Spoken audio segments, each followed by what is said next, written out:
on TV, on radio, and on your smartphone. This is talkTV.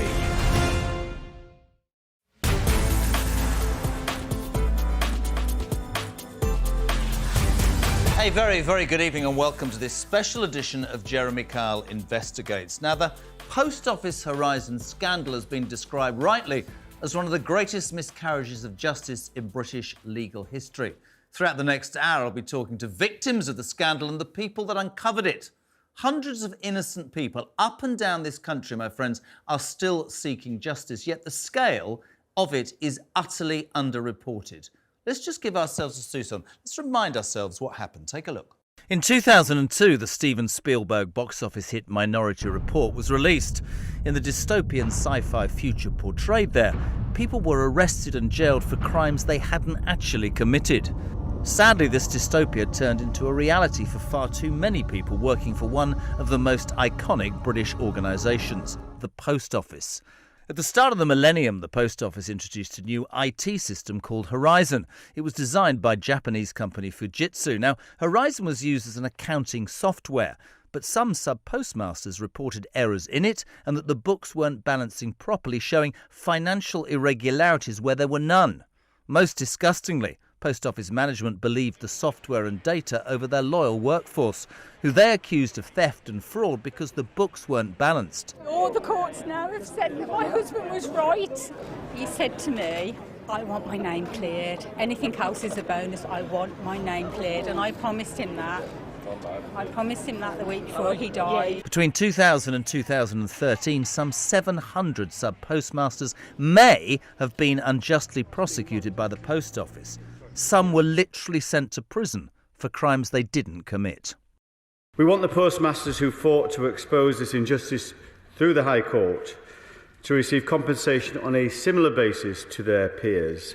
86 convictions have already been quashed, and the toll it's taken on them has been quite devastating. I can't describe it, and I don't think anyone would know how it feels to stand up in court and plead guilty to something that's as serious as that, when you know that you haven't done it, and the only reason that you're doing it is that you haven't got the tools to defend yourself, and you're trying to mitigate the chance of a custodial sentence.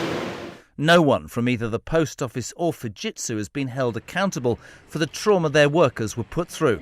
The public inquiry into the Horizon scandal was subject to delays for the second time. And for too many workers, the delivery of justice has been virtually non-existent.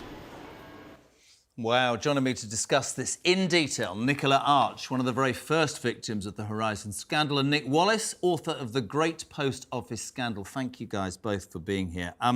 Nick, can I start with you? Because the truth about your case is that this happened to you well before this became a national scandal, and yet that wasn't looked at. Tell us your story. Yeah, I mean, when they initially started the rollout of the system, they offered that I would be one of the guinea pigs, if you like, of the new system, installed it, had problems right from the start, continually, rang the helpline. They said, well, it is a trial, what are you expecting? Just bear with it. I did for 6 weeks. The discrepancies was just doubling up week on week. So you knew instantly that this system was inadequate? And I rang and told them so.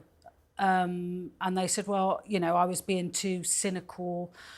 They probably brought across that we were sort of anti-computers because it was only 2,000 in computers. Against modernisation. Exactly, yeah. And yet I was only 24. So I loved everything to do with updating and things like that. So I welcomed it. I took on the shop, refitted the whole stuff at my own expense, new shelving, new decor, everything else. So to have the new computer system, that was the way I wanted to go. So I embraced it no end. How long had you been a sub-postmaster before? Nearly 10 years. Had you? Yeah. So you got a good track record? Yeah, and I did, all the manual accounts for 10 years. So, they were pretty spot on. And then I did bank work, and that's how I landed up having this post office.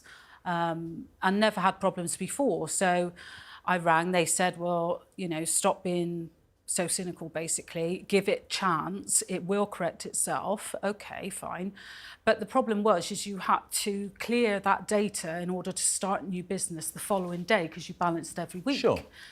So on a Thursday, I had to declare basically that everything was okay, because I wouldn't have been able to open the post office otherwise. The system wouldn't work. But at that moment, when you had to declare to continue trading... I just said I had more money than I did.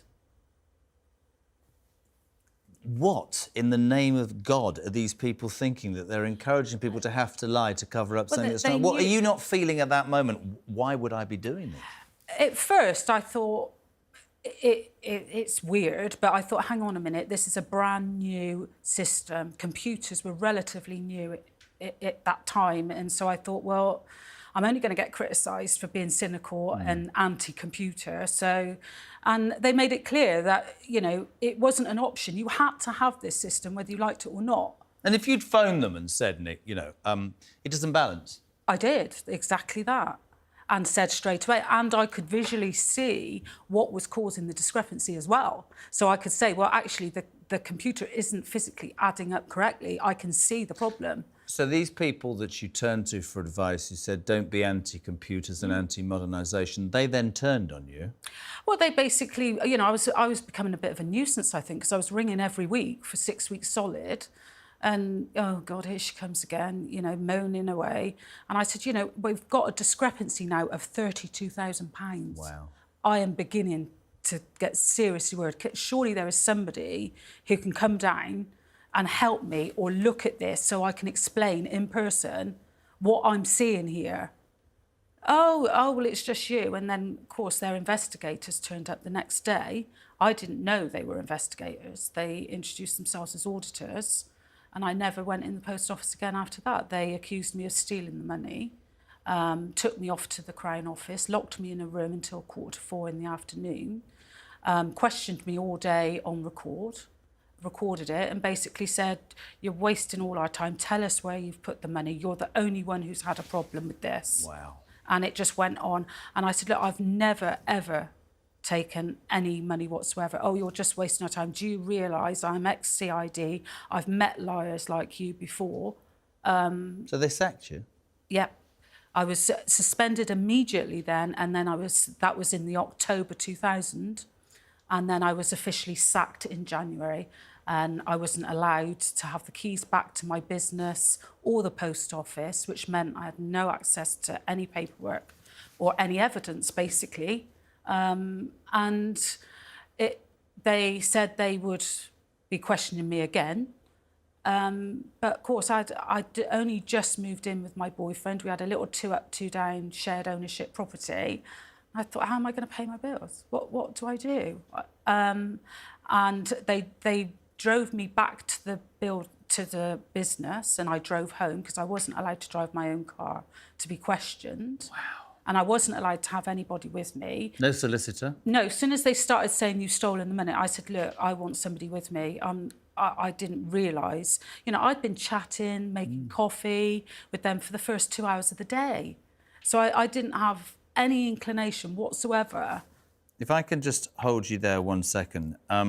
Nick, delighted to have you on. You've written this book, and really you are the journalist that unearthed this. Is this the biggest miscarriage of justice in British legal history? It's certainly one of the biggest, if not the biggest. In terms of the number of quashed convictions, which happened 2 years ago, it was the largest single number of quashed convictions in one day that the Court of Appeal has ever dealt with, and it's just a tiny fraction of the number of people who were prosecuted. Forgive me for slightly correcting you. I didn't break this story. You're going to have a guest on later from Computer Weekly, which was the magazine which actually did... You wrote the book about I did, but I have written the book. There you are. There's the but how many cases like Nick's, and it's interesting because, of course, Nicola was before it became a national scandal. I mean, that is an incredibly appalling... You were shaking your head, so was I. It's corporate gangsterism. It is. That's what it was. Yeah.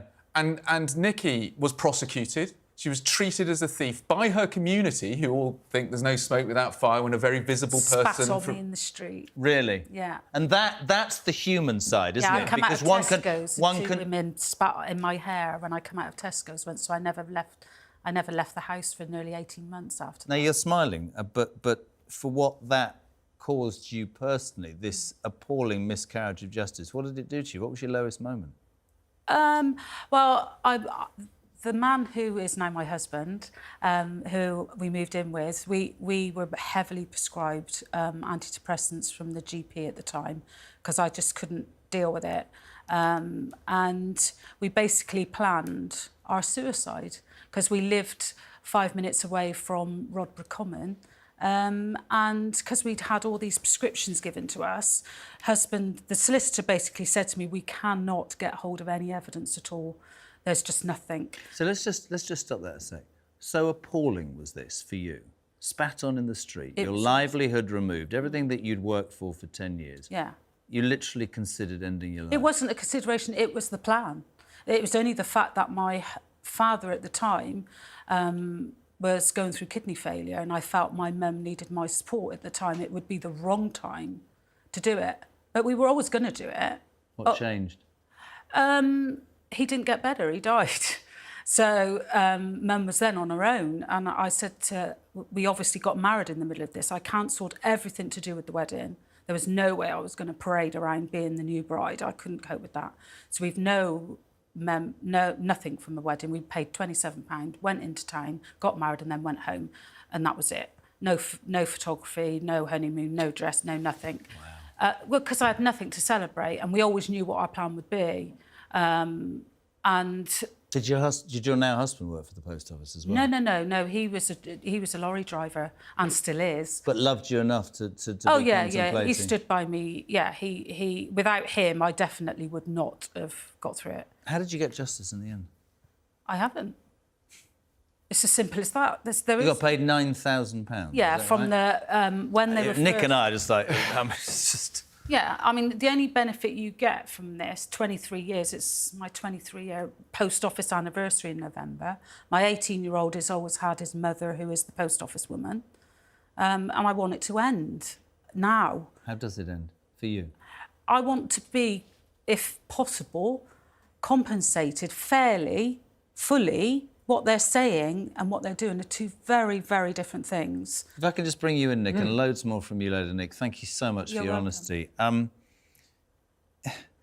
Seemingly many cases, seemingly many years, seemingly much head-scratching and head-banging. This is an appalling miscarriage. What are victims like Nicola supposed to think? Well, an institution that large, that's synonymous with Great Britain. And trust. It was they wanted to buy into the brand of the post office because it came with it that sense of being part of the nation, part of the public service that you deliver to the nation, that trusted brand.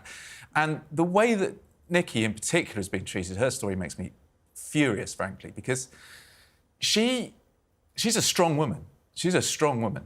And she did not plead guilty as so many sub-postmasters did. So many sub-postmasters, trusting sub-postmasters who believed in the post office, who then believed in the criminal justice system to get them out of the hole that the post office had created, were suddenly faced with the prospect of going to prison, which is why, on advice from their own legal counsel, they ended up pleading guilty. Nikki held firm, and her life was still ruined. Listen, there is so much more to this story. Thank you for joining us tonight. Next on Jeremy Kyle Investigates, how was this scandal uncovered, and how could it be that cases like Nicola's weren't just isolated examples? The whole system was rotten. We're back in 3.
Welcome back to Jeremy Kyle Investigates. Now, despite people like Nicola being acquitted as far back as 2002, the Post Office was still prosecuting their postmasters 10 years later, my friend. Shockingly, between 2000 and 2014, an average of one sub-postmaster per week was falsely prosecuted. And cases like Nicola's that you heard before the break weren't isolated. The failings across the Post Office were a systematic issue, and it affected the lives of hundreds, and I mean hundreds, of innocent people. Nick Wallace is still with me, and I'm delighted also to be joined by Brian Glick, the editor of Computer Weekly. He is the person who broke the Horizon scandal story, and Lord James Arbuthnot, who, whilst an MP, was one of the prominent parliamentary campaigners for justice for all victims. Gentlemen, welcome. Can come straight to you, Brian.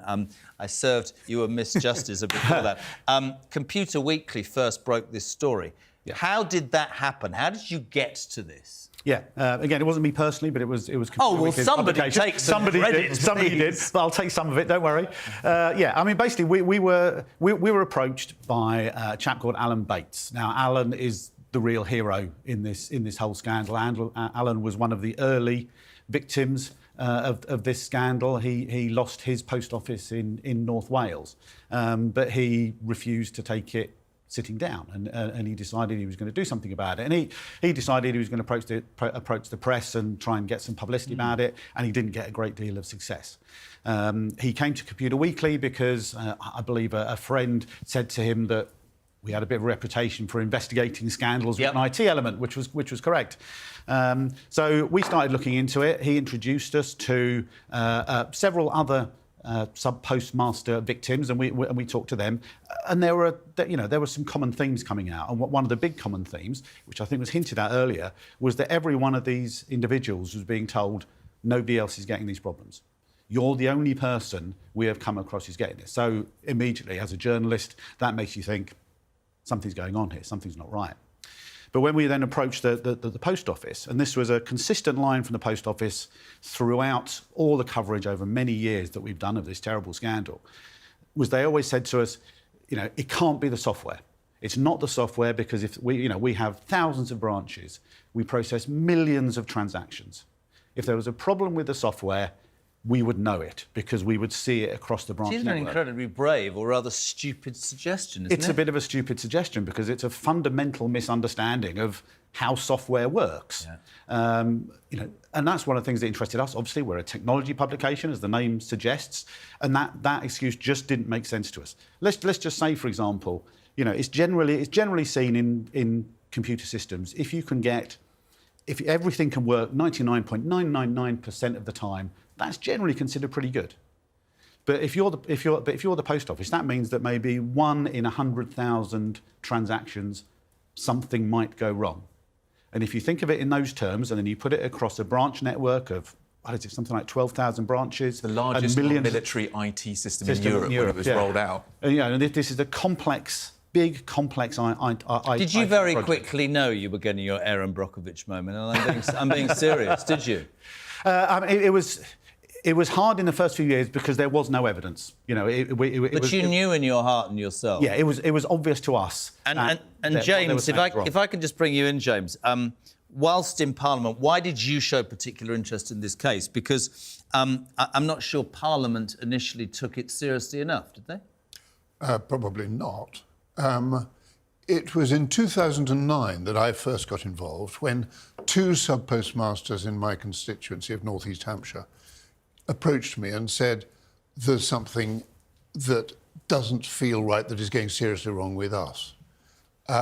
One of them, Joe Hamilton, had pleaded guilty to false accounting, and the other didn't pursue it. And to my shame, frankly, I accepted that there wasn't much more that I could do at that stage. But then in 2011, their solicitors, Joe Hamilton's solicitors, came to me and said, we have 35 other cases. And that made me think, this can't be right. You can't have 35 cases all saying the same thing, all being told that they're the only people having the problem. Obviously, hindsight's a great thing. We spoke to Nick and we'll do more with you, Brian. But this was 2005, did you say? No, I first became involved in 2009. Well, that's, but then 14, really that's took it up in 14 years ago. Yeah. One might respectfully suggest that your government, your party, I don't know, you're conservative. Why has more not been done? Do you know what I mean? It's extraordinary, isn't it? Yes, it's partly this issue of the post office being the most trusted brand in the country. Which is slightly ironic. Which is because it's now probably the least trusted brand in the country. And it took a long time, a lot of MPs weighing in, a lot of the post office saying, no, this system is completely robust, is the word they used, for an inquiry to begin to get underway. And it was the forensic accountants' second sight that began to turn up some really worrying evidence in the post office. But that, they only produced their interim report in 2013, I think it was, and then their final report later on in 2015. And so it all took too long, and it still is. Yeah, and this is very interesting. And James, thank you for now. Nick, the most extraordinary / appalling thing about listening to this story on this show this evening, when you get back to Nicola saying that it was so bad for her, she and her husband contemplated ending their lives. Nobody would listen. James touched upon that. There was this institution that was thought of as the institution. And so you're railing against that.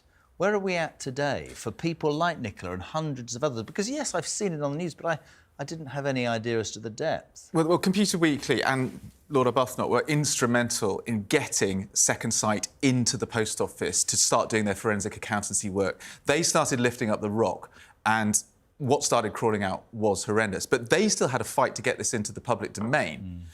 Yet the information that they started to uncover was taken on by Alan Bates, who Brian mentioned, the leader of the Justice for Sub-Postmasters Alliance. And he was able to use that information to put together the funding to take it to the High Court. In 2019, the High Court ruled in the postmaster's favour and the case was settled. And that opened the door for the compensation and the quashing of convictions which we've seen over the last 3 years. Which we're going to talk more about. Which has proceeded at such a tortoise-like pace. I mean, that was what I was going to say to all of you. When you think back to 2009, was it, James? And you think back to when you, Computer Weekly first... Also 2009. ...broke this story. This snail-like approach must cause even more misery and upset and destroy more people's lives. Because the individual sub-postmasters are being funneled into separate compensation schemes, which Lord Arbuthnot can speak more about because he's on the Horizon Compensation Scheme Advisory Board. But what it means is that many of them are having to relitigate their own individual cases using incomplete evidence from decades ago to try and fight to get themselves into anything like a financial position they would have been in had they had no contact with this disastrous IT system. But that doesn't even speak towards the psychological damage that's been done to them over the years. Why do you think, both you and Brian briefly, why has this been so underreported? I think a lot of it is because people see it's computers, it's complicated, or perhaps it's a bit dull, it's a bit boring. There is very much this, computer says yes, computer says no element to it. So that, there is complexity that makes it, in all honesty, makes it very hard to report in a 90-second broadcast TV clip. Or Not if you play Nicola's story, though. No, I mean, that's the reality, isn't it? Yeah, totally. Do you know what I mean? So I think there is an element of people being scared off because they thought it was computers and scary. I think what Lord Arbuthnot said is also true, that people looked at the post office and thought, well, it's the post office, they wouldn't do that. Come and that, on, just Nick, very quickly, briefly, please, how difficult was it to generate that exposure and to get it out there? It was the post office's PR management of the story. They would, if I was working on the story, they would phone up my editor and try and say, oh, he's barking up the wrong tree, you need to rein him in here. They did a masterclass in trying to smother the oxygen that the story was getting. And also, they were basically enabled and abetted by the National Federation of Sub-Postmasters, which should have been the canary down the coal mine, should have been the union saying, no, we've got a serious problem here. Didn't help. But they aligned themselves with the Post Office because both the NFSP and the Post Office had bet the farm on this shonky IT system and were happy to throw individual sub-postmasters under the bus to keep the show on the road. Listen, gentlemen, for now, thank you. What an extraordinary story. Next on JK Investigates, we hear from the victims. These were the people who wrongly suffered because of a system error and their continued fight for justice, which goes on to this day. More people like Nicola next. We're coming right back.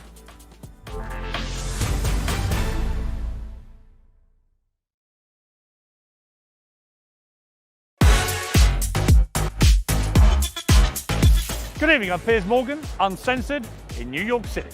Yeah. King Piers and King Hugh. I think it's only room for one king, man. You know what I'm saying? He's mocked your weight, Trump. Yeah, look at him. Fail. Stop working. Just because they're skin folk don't mean they're kin folk. Do you believe you can win this war? He's making me cry again. They're trying to force you out. Yes, I feel betrayed. Keep it award-winning. Mwah. Lucy Letby will die behind bars. And a senior doctor who first raised concerns about Letby wants NHS managers to be regulated. We needed answers a lot sooner. This is, 7 years down the line? I mean, it's completely ludicrous. We need accountability, we need performance in all walks of life. If this nurse had misgendered somebody on a ward, she'd have been out the door. When they first got together, there were press stories. Waity Katie. That would make her a better Princess of Wales. Ghislaine Maxwell agreed to be interviewed for the very first time. I honestly wish I'd never met him. Donald Trump has just said he expects to be arrested at 7:30 p.m.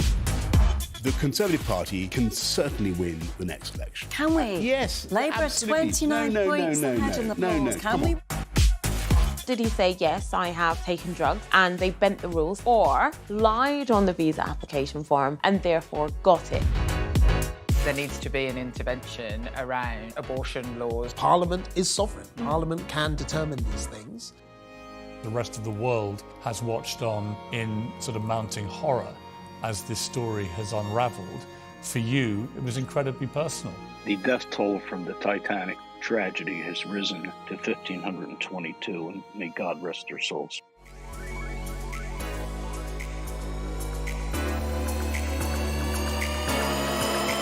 Let it roll. If we stop producing oil, the knock-on effect is far larger than just CO2. I nearly have empathy when I'm speaking to them. I know now you're probably going to boot me off the short saying this now. Oh, Meghan Markle, about Meghan Markle. Some of them, they're easily led. You can kiss my American ass. Thank you very much. Very nice of you.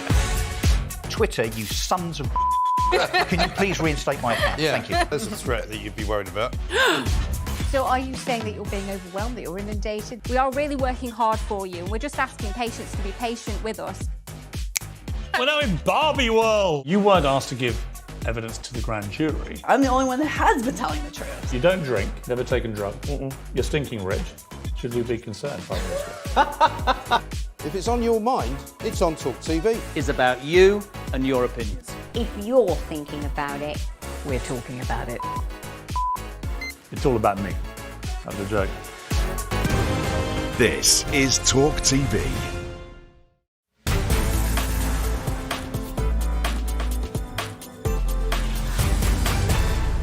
Welcome back to Jeremy Kyle Investigates. Now, the most important part of tonight's show is undoubtedly to give a voice to the victims of this appalling post office scandal. They were denied justice, they were smeared, they were looked down on by their local communities. In some cases, they were sent to jail, all because people chose to believe, frankly, a dodgy computer system over their loyal workforce. Joining me, Nicola is back, and others to talk about their experiences. Janet Skinner, who wrongly spent 9 months in prison for crimes she didn't commit, and Varshas Patel, whose father Vipin was wrongly convicted of aiding and abetting fraud. Welcome, one and all. Janet, I sat open-mouthed listening to Nicola say there was a point with all of this where my husband and I thought we'd end our lives. You went to prison for a crime you didn't commit. Yes. Tell us your story. So 2006, my office was running losses from back end of 2005 to 2006. Back in May 2006, two retail network managers came to see me, explained to them that the office was running at a loss, requested an audit to be done. They contacted the audit team who came in the following day, removed the keys from me, said I had no access, and that I would be called in for an interview. I actually thought, good, they're going to get to the bottom of it, they're going to find out what's gone wrong.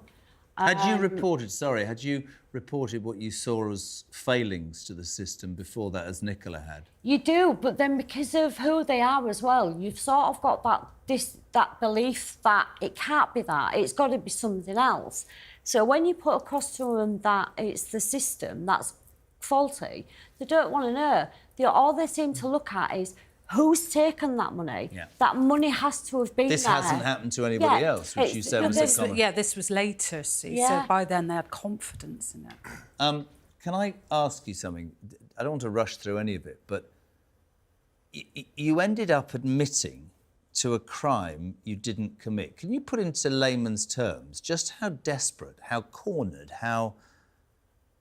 that's beyond me. So I had an interview. They called me in for an interview 2 days after my audit, and said I didn't need any representation. If I took a friend with me, they wouldn't be able to speak. If they did speak, they'd be kicked out. It was just an informal chat. Got to the meeting, and it turned to they actually read me my rights. So it became formal. I was then dismissed that day. It was then sent to, I got a letter through the post in the August of 2006 saying I was to attend the Magistrates Court, which I did, and my legal representation basically said to me, if you don't plead guilty to false accounting, you're looking at a prison sentence. I had 2 kids, 2 teenage kids, I couldn't go to prison. So I took his advice. I won't say that I wasn't petrified, because I actually was. I was absolutely petrified going to prison. And I took his advice. I went back to the courts on the 2nd of February in 2007, and the judge basically said, you've stolen from pensioners, you've stolen the Queen's money, and he gave me a 9-month custodial sentence. And to be fair, I thought, oh, he's going to suspend it.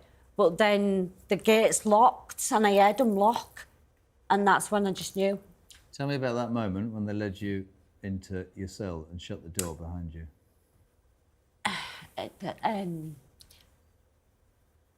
I don't really talk about that because I don't like to. I can't really remember much of that day. But it was sitting there knowing that you didn't do it. Yeah, because you go to prison, and everybody who was there, I didn't do anything wrong. I didn't do anything wrong. So they're all the same. They're all singing from the same hymn sheet. But you knew. Thank you so much. Just chill, and I appreciate your honesty. Varchas, welcome to Jeremy Kyle Investigates. Tell us what happened to your dad, my friend. So my father was audited in December 2010, and post office auditors found a £34,000 shortfall. Subsequently, he was interrogated on 3 separate occasions by the first and foremost their contracts manager, then secondly the security team, and third the appeals termination manager. The appeals manager.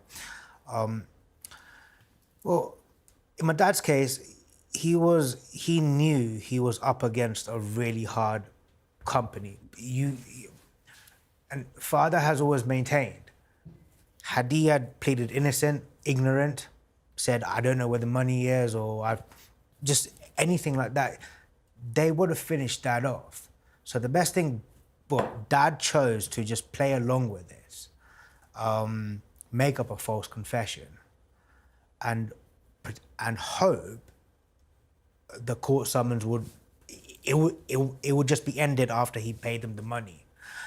But then, to my father's surprise, they summoned him at court, and my dad rang up a lawyer at the post office, and the lawyer basically said, Mr. Patel, if you plead guilty to one charge, if you plead guilty to one of the charges, we'll make your life easier. And my dad was clearly shocked by this, and he was literally just put in a very, very tight corner. Was he sent to jail? He was given a 6-month suspended sentence and a tag for 2 or 3 months. He had to sell the family jewellery Yes. to pay for a shortfall that didn't exist. There was you don't have to talk about this, I understand there was a racist aspect to this as well. Yeah, so basically prior to Horizon Online coming on, so my dad's Horizon Online was installed in July 2010, but my father's always maintained that he had profound shortfalls from 2008 and until 2010. So when it came to about mid-2010, early 2010, sorry, he cashed in his Royal Mail pension, sold my mother's gold and her family heirlooms. These are gifts from Just to make up a shortfall that was not his doing. Yeah. And prior to Horizon Online being installed, he literally put tens of thousands of pounds into the post office. What did it do to him and the family briefly, my friend? Well, ever since he had to sell my mum's gold and cash in his pension, I think Dad just had enough. He refused to place any more monies into the post office. How is he today? He's disabled. He's got very, very bad, he's got major health conditions. Brought on by this? Yes. Prior to the harmful allegation and the prosecution by post office, he was fit. He was walking around. He was even running, doing yoga, you know. Broken him? Yeah, he's finished. I mean, I sit here and it's an absolute honour to have you all on. Nick tells me it was so desperate and it was early doors that she contemplated taking her life. Janet, just the bravest to sit there. I didn't mean to upset you, but that moment when that door shut, 2 teenage kids led down a garden path, your father having to sell the family heirlooms and admit something that he didn't do. Somebody said to me earlier, you know, your conviction was quashed. We know about the Court of Appeal, but that was 4 years ago. What is justice, briefly, for the three of you individually? What can anything ever, Nicola, bring back what so many innocent people went through? No. No, nothing can. The only, you know, we've all got ambition. That's why we all tried a career within the post office. It was very respected, etc. And we all wanted to do well. And to me, we're all reasonably intelligent people and we deserve a quality of life. And I've done 2 decades. I know exactly what Janet's gone through and her children. And the trouble is, it spreads to the whole of your family. They've all getting dragged through it too. And you it's Janet. And this is what I'm saying about compensation. Well, Nicola said something earlier about being spat on. There's no smoke without fire, right? Yeah, exactly. People will go, she's gone to jail. Yeah, and that's what neighbourhoods are like, aren't Yeah, they? but that's what everybody believes. Yeah. I mean, at the end of the day, you got up against the post office and everybody believed that they were. I said it was only up to last year that they've had to actually remove the logo, the trusted brand, because they're no longer that trusted. What's justice for you, briefly, Janet? Justice for me is, to be fair, I'm hoping that the inquiry, because everybody, compensation for everybody so everybody can have a better quality of life and move on. I can't work because, I mean, after 2008, I was admitted into hospital, spent nearly 4 months in hospital rehabilitating, lost mobility completely from the neck down, told me I'd never walk again. So I do have issues physically. But for me, I think it's not just about money, it's about justice and it's about everybody who knew what, when, and how long they knew, then being held accountable for what they've made. Barchester, just very briefly, what's justice for you and your father and your family? I hope my father is put back in the position he should be now. Unfortunately, post office are playing hardball. They have refused him an interim payment, which is shocking, but yet at Southwark Crown Court, they offered no evidence. Honest to God, I've done many of these. This is probably one of the most shocking. Thank you for now, team. Don't go anywhere. Next on JK Investigates, why, after the lid was finally blown on this scandal, are people, and we've talked about it, still having to fight for justice and proper compensation. That will be next. We're coming back in 3. Don't go anywhere.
Welcome back to Jeremy Kyle Investigates. Now, securing compensation for victims of the Horizon scandal is sadly far from simple. We'll do our best, but there are three options depending on whether those affected were part of the group litigation order or whether they were convicted or whether that conviction was overturned.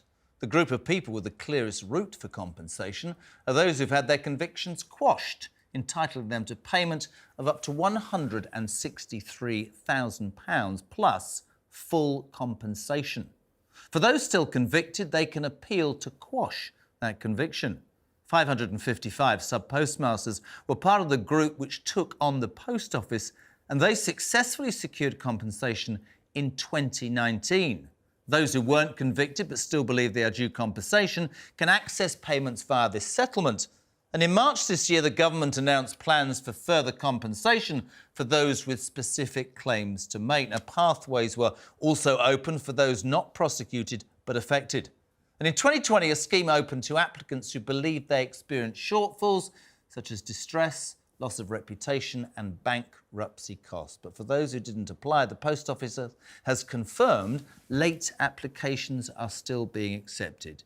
That was the official Post Office guidance.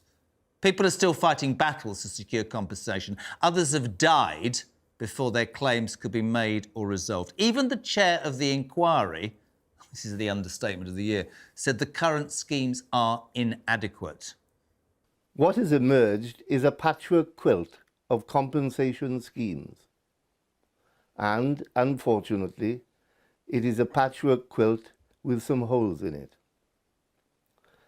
I am sure that if the government and the Post Office were setting out now to devise a scheme to deliver compensation to all those who have suffered losses, there would not be three different schemes, but rather one comprehensive scheme which would be capable of delivering appropriate compensation for all applicants. Sir Wyn Williams, chair of the independent inquiry. Brian, Nick and James still with me. Can I come to you, Nick, straight away? He's dead right. I mean, even reading that confused me. The fact of the matter is, if you worked for the Post Office, if you were told you had to have this piece of computer technology and it ended up with shortfalls and you were accused, abused, convicted, sacked, they should all be given huge... I don't even think the money... Does the money matter? Of course it matters, but really, how do you get this back? It's an utter mess, and part of the reason for it being an utter mess is because the Post Office and the government, even when the High Court had sided with the sub-postmasters... In 2019. ...and said a real wrong has been done to these people, they refused to acknowledge the seriousness of this. There were rumours that the Court of Appeal perhaps wouldn't quash any convictions, even though the High Court has said the computer system wasn't right. And so, as a result, as each stage of this has grown in size and importance in terms of how big a miscarriage of justice people are starting to recognise it is, the compensation schemes are being bolted together to deal with the problem. Instead of someone in government saying, right, we've realised that things have gone horribly wrong, and yes, we should set up a compensation scheme for everyone.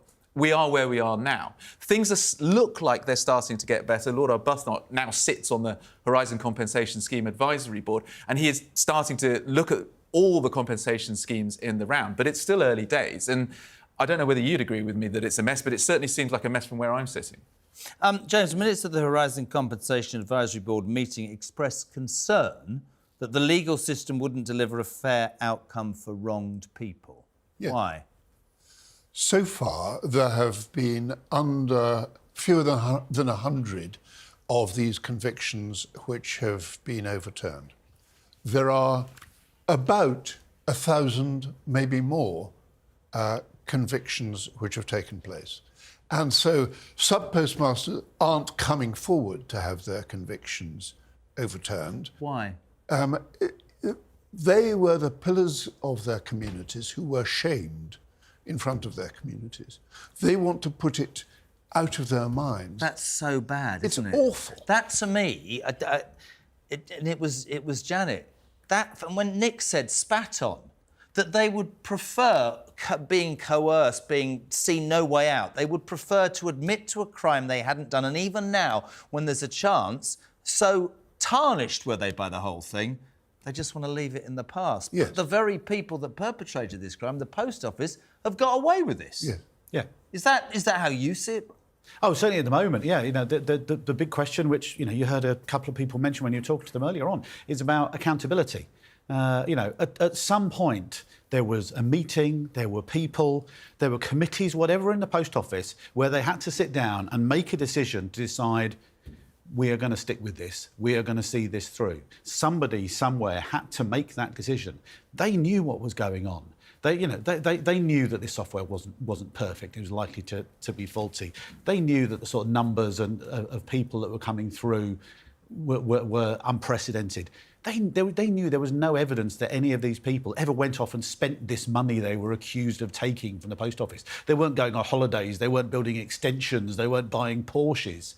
There was no evidence to suggest that any of these people had actually taken But at the risk money of me, everywhere. because I get told this Accountability is what it's about. I get told this the whole time, about huge companies and huge organisations. Does whoever is or was in charge of the post office literally think that this is just going to go away? Do they bank on the fact that people were so tainted by this, all about that they just won't bring it up again? Because people like you three here and the victims we've spoken to, you're not going to let this roll, are you? Going to keep going with this? Absolutely. We've got to. We have no choice. One of the problems is the complication of everything.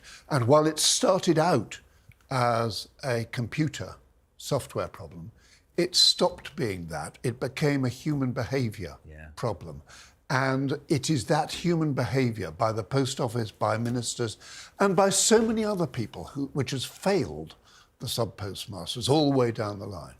This is interesting. The Post Office Chief Executive, Nick Reed, I'm going to watch your face, has previously said, when I became Chief Executive in September 2019, I was clear that the Post Office needed to apologise for the events of the past and fully address them. Whilst the inquiry's work continues, my priority is to ensure that there is appropriate, meaningful compensation for victims. Post Office would not have the financial resources for this without government funding, and I welcome the support they announced in December 2021 that enabled us to start making further progress with payments. Nice words. The post office is a busted flush. It cannot afford to compensate the victims out of its own coffers.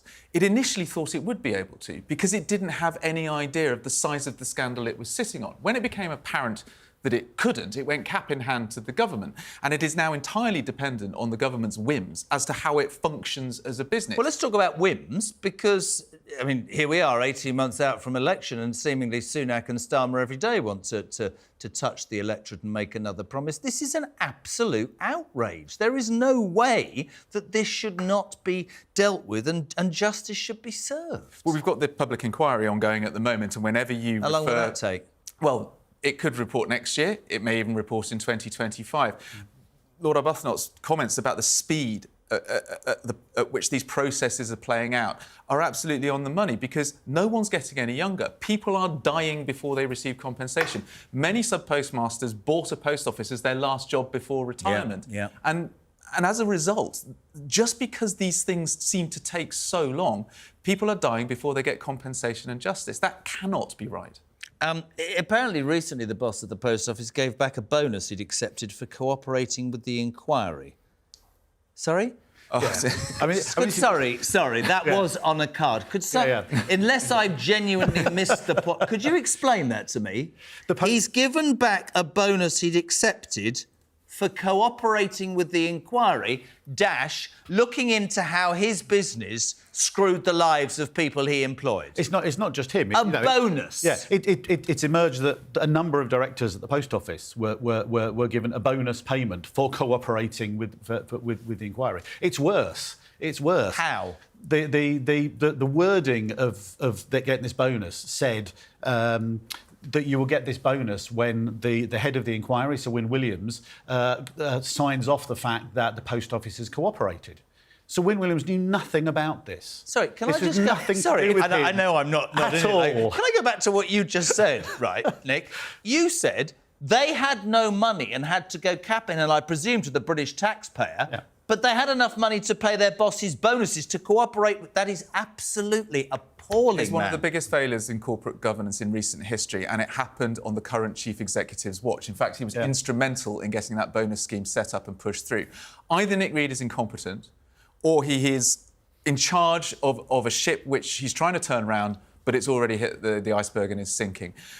There is no excuse for that kind of corporate behaviour. He's had to apologise to Parliament and he's had to hand back the entirety of his bonus, which only came at the threat of the Business Affairs Select Committee threatening to take this matter forward. There doesn't seem to be any introspection or corporate awareness within the Post Office of just how bad they have failed, not just these sub-postmasters, but society as a whole. I completely agree. Nick Reed gave a very rare press interview a few weeks ago when the latest updates on the compensation was announced. It was on BBC Radio 4. But one of the things that he said there, under questioning about why it was taking so long to sort out the compensation, and I paraphrase here, I can't remember the exact words, but I paraphrase. He said, "Well, you see, this is a very complex thing, and nobody really knew just how big and how complicated it would be."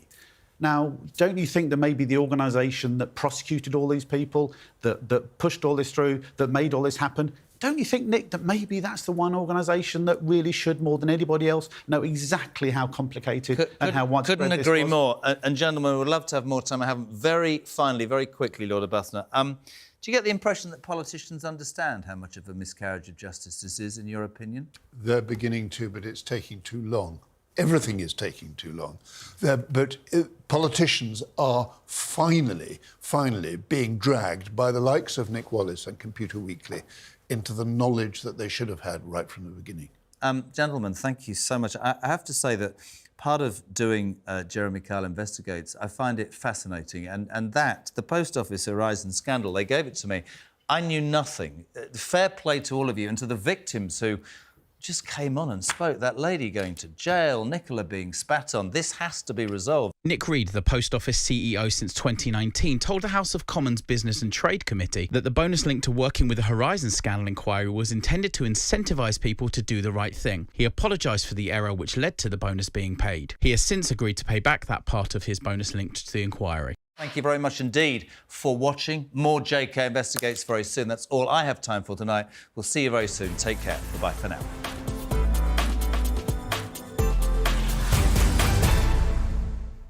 Prime Minister, President Trump, Mr. President, First Lady. I'm trying to force you out. Yes, I feel betrayed. I've been a terrible liar. You're being a Karen. I'm such a softie. Wake up, people! So if you want more of that, vote for Piers Morgan Uncensored in the National Television Awards.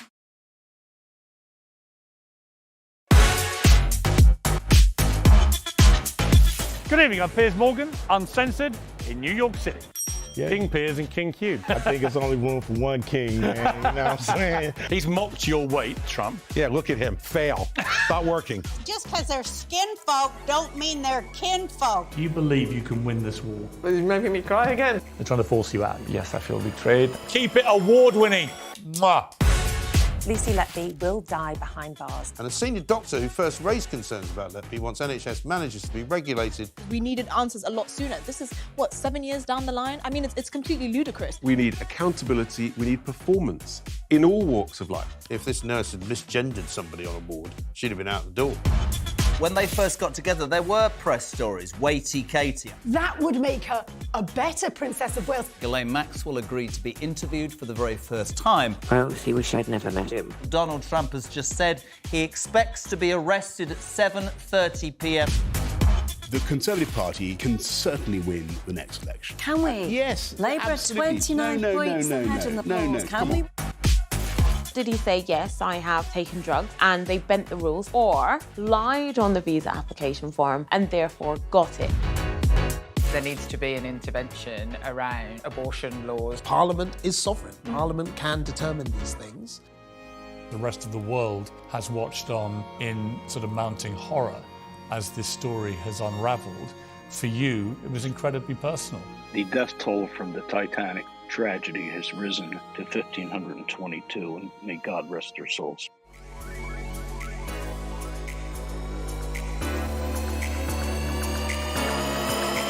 Let it roll!